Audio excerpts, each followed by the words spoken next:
You want to know how to ace your job interviews?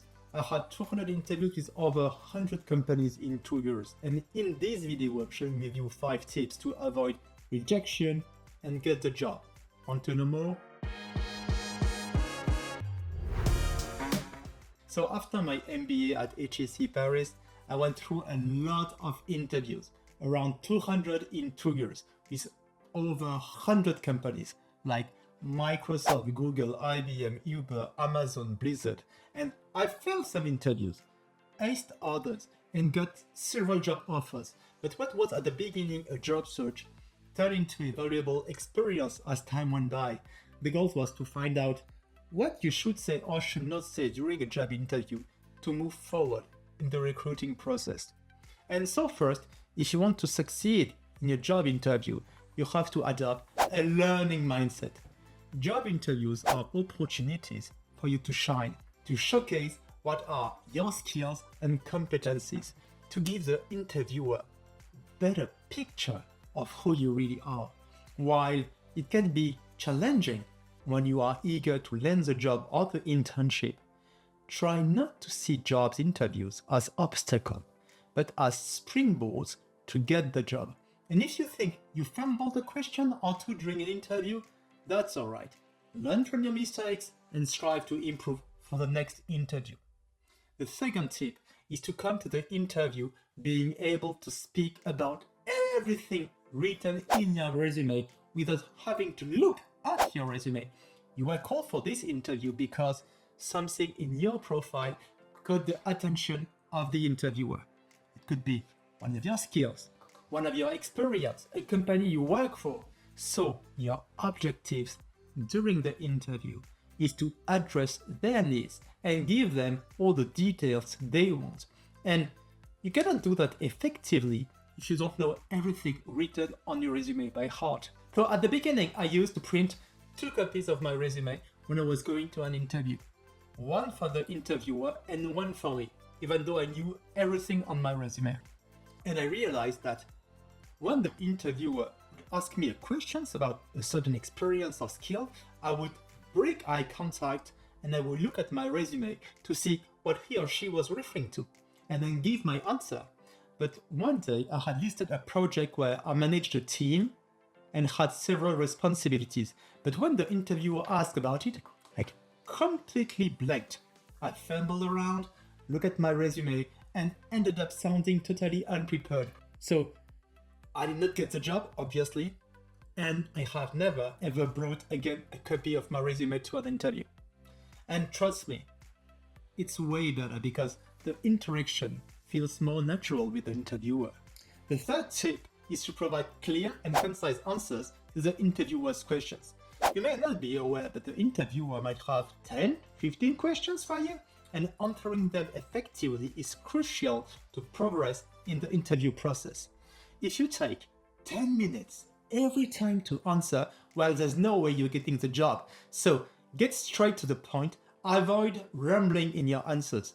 Your interviewer has a limited time to ask you questions and gather some information about you.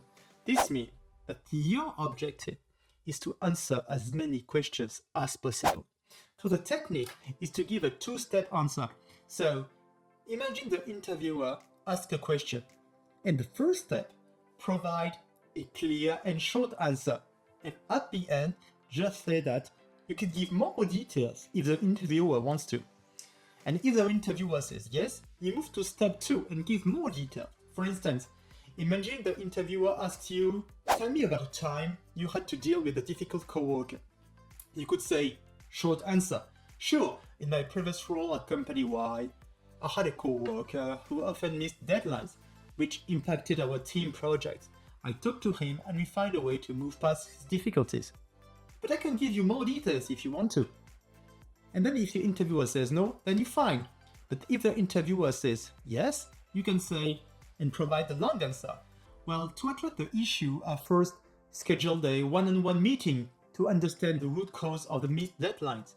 It turned out my colleague was struggling with gathering all the data from several managers. We then spoke with the managers and insisted on how important it was to get the data on time. Then we developed a plan with smaller more achievable milestones. And this improved communication and ultimately ensured our projects were delivered on time. So it's a two-step answer. The fourth point is to avoid speaking negatively about your previous managers or company. If you are asked a question like, what went wrong in your previous experience, or why did you leave your previous company, change the perspective of the experience you went through and present the positive aspects. Show what you have learned. Show how you solved a tough situation. For instance, if the interviewer asks, how were your relationships with your previous manager? And imagine they were not that great. You could say, while my previous manager and I had different communication styles, I was still able to learn a lot about conflict management during that time. My role presented some unforeseen challenges, but I succeeded in achieving my goals through effective communication and problem solving. So let's take another example. Imagine the interviewer asks you, why did you leave your previous company?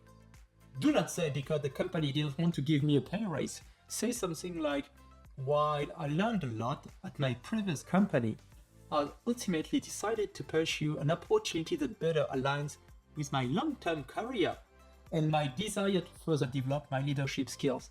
And this opportunity at your company seemed like a perfect fit.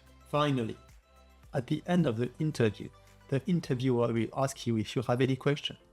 And I think that you have to come with one or two or three relevant, interesting questions to ask.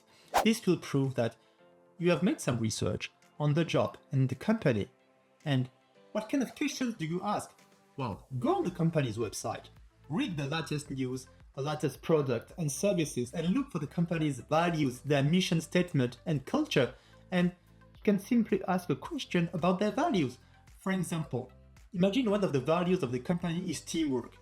Ask the interviewer, how does the company foster a collaborative work environment from a practical point of view? And if you want to know more about the job you are applying to, you could ask the interviewer a question like, from your perspective, what are the biggest challenges facing someone in this position? Well, thanks for watching. If you like the video, please give it a thumbs up. If some points resonate with you, or if you have any questions, leave a comment below. And if you haven't subscribed to the channel yet, please consider doing so. Talk to you soon.